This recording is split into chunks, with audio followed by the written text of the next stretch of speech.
लबनान ने इजराइल पर हमले का ऐलान कर दिया। कल तक का अल्टीमेटम जारी कर दिया गया है। ईरान ने आर्टिफिशियल इंटेलिजेंस की दुनिया में तहलका मचा दिया। ऐसे वेपन्स दरियाफ्त किए हैं, ऐसी टेक्नोलॉजी बनाई गई है जो अमरीकी अड्डों को, इसके साथ साथ इजरायली अड्डों को मिनटों में नेस्तो नाबूद करने की सलाहियत रखती है। वो कौन से हथियार है नाजरीन? इसके साथ साथ इंटरनेशनल क्रिमिनल कोर्ट में इजराइल के खिलाफ एक और मुकदमा दर्ज हो चुका है। सीज फायर डील का पहला फेज खत्म हो चुका है। क्या दूसरा फेज शुरू होगा या फिर नहीं? सब आपको बताएंगे अपने आज के इस व्लॉग में। आप एक न्यूज डिजिटल देख रहे हैं और मुझे जवाद यूसुफ कहते हैं। नाज़रीन, सबसे पहले अगर बड़ी खबर की बात करें तो लबनान में हजबुल्लाह के चीफ, हजबुल्लाह के सरबरा नईम कासिम की जानिब से कौम से खिताब किया जाता है। एक बयान सामने आता है और अल्टीमेटम दिया जाता है इजरायली फोर्सेस को कि उनके पास कल तक का टाइम है, 18 फरवरी तक का टाइम है। अगर उन्होंने अपनी फोर्सेस न निकाली, अगर उन्होंने अपने सोल्जर्स न निकाले लबनान की सरजमीन से, तो फिर उनके साथ बहुत बुरा सलूक किया जाएगा। फिर नताइज के जिम्मेदार खुद इजरायली फोर्सेस होंगी, नताइज के जिम्मेदार खुद इजरायली हुकूमत होगी। सब जानते हैं कि कब्जा करने वालों के साथ कैसा सलूक किया जाता है। यह धमकी दी जाती है नईम कासिम की जानिब से जब वो कौम से खिताब करते हैं कल के रोज इतवार के दिन, और ये बयान देते हैं कि अब लबनान में उनका कोई वजह नहीं रही, कोई मकसद नहीं रहा कि वो अपनी फोर्सेस को लबनान में मौजूद रखे। अब जो डील हुई थी, जो जंगबंदी का मुआहिदा हुआ था, जो सीज फायर डील हुई थी, उसको इंप्लीमेंट करते हुए आखिरी फेज, आखिरी मरहले के अंदर इजरायली फोर्सेस को, सहूनी फोर्सेस को लबनान की सरजमीन से निकलना होगा। इसके साथ साथ ट्रंप की बात की जाती है कि ट्रंप का मौकफ इंतहाई खतरनाक है। ट्रंप ने जो फलस्तीन के हवाले से मौकफ इख्तियार किया है, यह सिर्फ और सिर्फ सियासी नस्लकशी के जरिए फलस्तीनी अवाम का खात्मा करना चाहते हैं। ये सिर्फ और सिर्फ हमास का खात्मा करना चाहते हैं। ये गजा की सरजमीन पर टेक ओवर करना चाहते हैं, इल्लीगल टेक ओवर। और ये सिर्फ और सिर्फ उनकी पॉलिटिकल इंटरेस्ट्स के बायस, उनकी सियासी मफादात की खातिर, और इस नस्लकशी को भी सियासी नस्लकशी करार दिया जाता है। फिर बयान किया जाता है, एक ऐसा बयान सामने दिया जाता है हजबुल्लाह के लीडर की जानिब से जिसमें यह वाज़ेह कर दिया जाता है कि आखिर ये इस पोजीशन तक कैसे पहुंचे। अमेरिका के डोनाल्ड ट्रंप, अमेरिकी जो मौकफ है वो आखिर इस पोजीशन तक कैसे पहुंचा?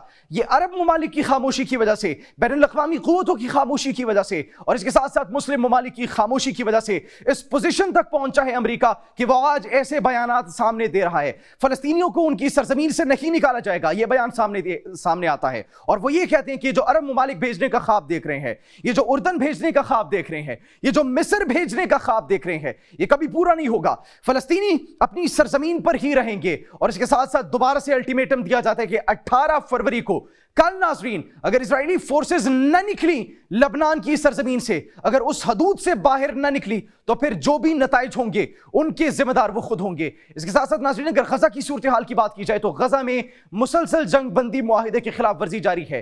गजा के अंदर एक और ड्रोन अटैक किया जाता है, एयर स्ट्राइक की जाती है, जिसके अंदर 3 पुलिस ऑफिसर्स शहीद कर दिए जाते हैं इजराइल की जानिब से। इसके बाद मुलाकात होती है अमेरिकी फॉरेन मिनिस्टर मार्को रूबियो की जानिब से, मुलाकात होती है किससे?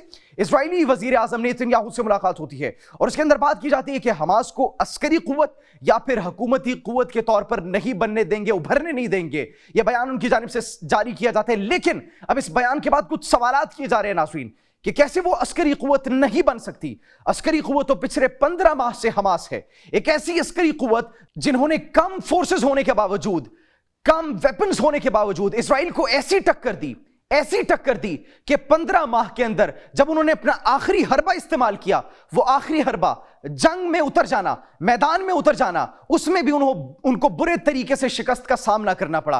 तो नाजरीन, इतनी बुरी शिकस्त का सामना करना पड़ा है और वो अब ये बयान जारी कर रहे हैं कि हमास कोई अस्करी कुव्वत नहीं है। और फिर ये बयान जारी करते हैं कि वो कोई हुकूमती कुव्वत बनकर भी नहीं उभर सकता। हुकूमती कुव्वत क्यों नहीं बनकर उभर सकता? हमने पिछले व्लॉग्स में ये बात की थी कि हमास अस्करी कुव्वत के साथ साथ अब एक हुकूमती कुव्वत बनकर भी उभरेगा।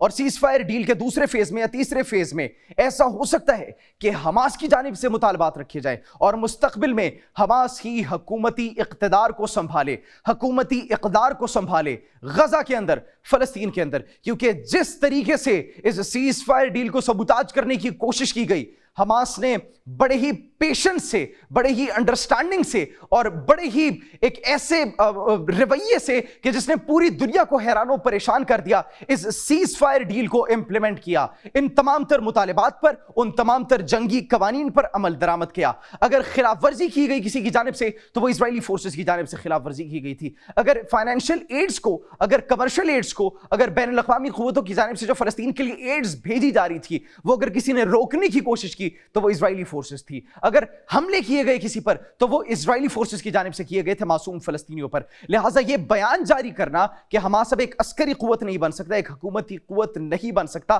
تو وہ دراصل اپنی ناکامی کو چھپانے کی کوشش کر رہے ہیں اور اس کے ساتھ ساتھ خود کو مطلب ایک پازیٹیو یا پھر ایک گمان میں رہنا چاہ رہے ہیں, خود کو ایک جھوٹی امید دلانا چاہ رہے ہیں. ناظرین, اس کے بعد بات کی جاتی ہے کہ خطے کے اندر جو کشیدگی ہے اس کا صرف اور صرف ایک ہی ریزن ہے. یہ بیان جاری کیا جا رہا ہے ناظرین نیتن یاہو کی جانب سے اور امریکی فارن منسٹر کی جانب سے, اور وہ خطے کے اندر کشیدگی کا باعث صرف ایک ہی ملک کون ہے, وہ ایران ہے. ان کا کہنا بنتا بھی ہے یہ, وہ بالکل یہی بات کریں گے. کیوں؟ کیونکہ ایران نے جس طریقے سے اپنی دفاعی صلاحیتوں کو مضبوط کیا, ایران نے جس طریقے سے خطے کے اندر اپنے انفلوئنس کو بڑھایا, وہ ان کے لیے ایک بہت بڑا خطرہ ہے. یہ ایکسس آف ریزسٹنس جو دن بدن بڑھتا چلا جا رہا ہے, سب سے بڑا خطرہ اسرائیل کے لیے اور اس کے ساتھ ساتھ امریکہ کے لیے ہے. اور پھر امریکی اخبار, امریکی میگزین, ان کی رپورٹ سامنے آتی ہے جو کہ ایران کے پروگرامز کی, ایران کے ویپنز کی خود معترف ہوتی ہیں, اعتراف کرتی ہیں کہ ایران کے پاس جو دفاعی صلاحیتیں موجود ہیں, ان کے پاس جو ویپنز موجود ہیں, وہ امریکی بیڑوں کو, ان کے جنگی اڈوں کو, جہازوں کو تباہ کرنے کی صلاحیت رکھتی ہے. اور ناظرین, کے پاس ایسے بیلسٹک میزائلز موجود ہیں, ایسے کروز میزائلز موجود ہیں, ایسے راکٹس موجود ہیں جو کہ 2000 کلومیٹر سے زیادہ کی رینج تک ٹریول کرنے کی صلاحیت رکھتے ہیں اور اس کے ساتھ ساتھ دشمن کے ہدف کو نیست و نابود کرنے کی صلاحیت رکھتے ہیں. اور پھر یہ بیان اس وقت سامنے آتا ہے جس وقت ناظرین 110 under water suicide drone boats کا افتتاح کیا جاتا ہے, میزائلز اور روبوٹس کا افتتاح کیا جاتا ہے.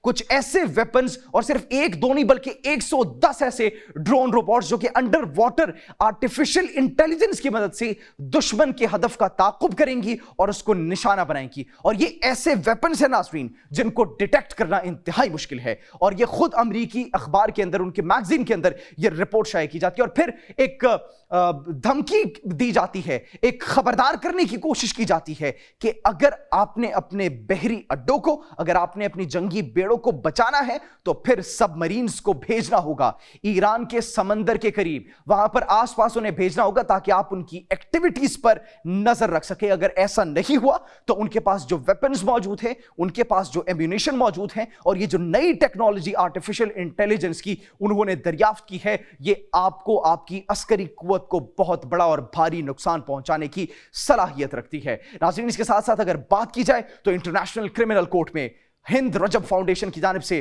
اسرائیل کے فارن منسٹر پر ایک اور مقدمہ چلا دیا جاتا ہے, ایک اور مقدمہ دائر کیا جاتا ہے انسانی حقوق کی خلاف ورزی اور جنگی قوانین کے جرائم کے ارتکاب کے اوپر. ان پر ایک اور کیس دائر کر دیا جاتا ہے جس کی پروسیڈنگز ہوگی. پہلے ہی نیتن یاہو پر بہت سے کیسز تھے جس کے نتیجے میں ہم نے دیکھا کہ ٹرمپ نے انٹرنیشنل کرمنل کورٹ کے جتنے بھی معاونین تھے, جتنے بھی اہلکار تھے, ان پر پابندیاں عائد کر دی. لیکن اس کے باوجود اسرائیل کے فارن منسٹر پر ایک اور کیس کرنا ہند رجب فاؤنڈیشن کی جانب سے, اس کا مطلب یہ ہے کہ اسرائیل کے لیے ان کی اپنی ہی سرزمین بہت تنگ ہوتی چلی جا رہی ہے. ناظرین, اس کے ساتھ ساتھ اگر اسرائیلی آرمی کی بات کی جائے تو اسرائیلی آرمی کے اندر بڑے تبادلے اس وقت دیکھنے کو مل رہے ہیں. ان کی کابینہ کی جانب سے منظوری دی گئی ہے, ایک ایسی منظوری جو کہ ان کے چیف آف آرمی اسٹاف کی وجہ سے دی گئی.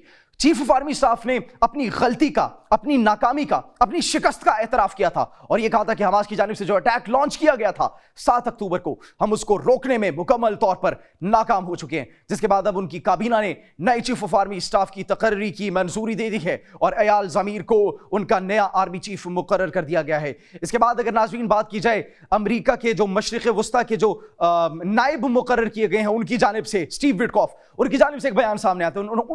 وہ یہ بات کر رہے ہیں کہ مشرق وسطیٰ کے اندر کشیدگی تو اس وقت ناظرین بڑی ہے, صورتحال تو اس وقت گمبھیر ہے, اور دوسرے فیز کی اگر بات کی جائے تو یہ پہلے سے زیادہ پیچیدہ ہوگا.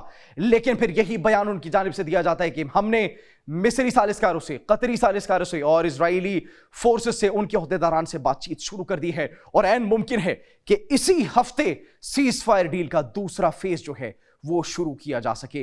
नाज़रीन, एक जानिब दूसरा फेज सीज फायर डील का शुरू होने वाला है, लेकिन लबनान की जानिब से कल तक का अल्टीमेटम भी जारी कर दिया गया है। इजरायली फोर्सेस को, जो कि मुसलसल लबनान के अंदर, जनूबी लबनान के अंदर घरों को नजर आतिश कर रही है और वहां पर हमले कर रही है। क्या हिजबुल्लाह और इजराइल की जंग दोबारा से शुरू होने वाली है? ईरान मुकम्मल तौर पर तैयार हो चुका है। ईरान के पास ऐसी टेक्नोलॉजी है जो अब अमेरिका और इजराइल को मिनटों में तबाह करने की सलाहियत रखती है। उनके पास ऐसे मिसाइल्स भी मौजूद है, और खुद ये अमेरिकी रिपोर्ट, अमेरिकी अखबार इस बात का एतराफ कर रहे हैं।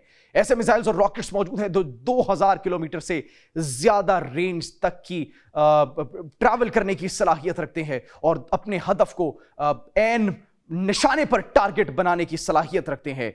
नई जंग क्या शुरू होने वाली है, या फिर अमन व अमान की सूरत हाल कायम रहेगी? कल फैसला होगा। आप इस बारे में क्या सोचते हैं? कमेंट सेक्शन में जरूर बताइएगा। अपना बहुत ख्याल रखिए। अल्लाह निगहबान।